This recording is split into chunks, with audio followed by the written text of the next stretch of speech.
करवीर तालुक्यातील परिधी येथील केदारलिंग विकास सेवा संस्थेच्या नूतन संचालकपदी राजाराम ज्योतिराम पाटील यांची निवड करण्यात आली।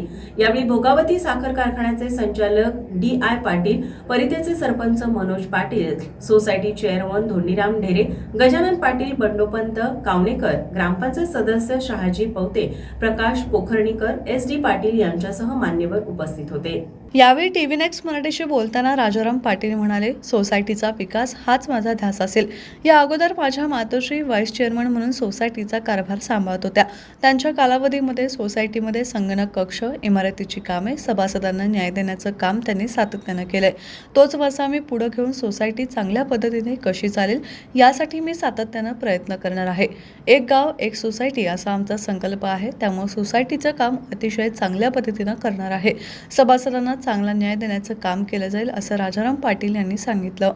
नमस्कार, मी राजाराम ज्योतिराम पाटील, राहणार परिधी, तालुका करवीर, जिल्हा कोल्हापूर, केदारलिंग विकास सेवा संस्था परिधी या ठिकाणी नूतन संचालकपदी निवड झाल्याबद्दल प्रथमतः मी चेअरमन, व्हाईस चेअरमन, आमच्या पक्षाचे नेते डी.आय. पाटील, लोकनियुक्त सरपंच मनोज पाटील यांचं मी त्रिवार अभिनंदन करतो। पूर्ण करवीर तालुक्यामध्ये परिधी गावामध्ये एक गाव संस्था आहे।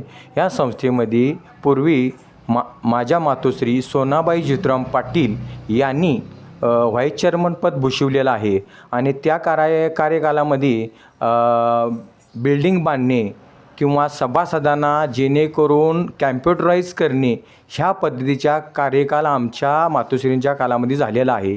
त्यानंतर मला परत आता आणखीन सेवा मिळाली नूतन संचालकपदी, पण माझा ध्यास असा आहे की संस्थेच्या बाबत सभासदांना जे काही करता येईल तितकं मी पूर्णपणे प्रयत्न करीन अशी मी ग्वाही देतो।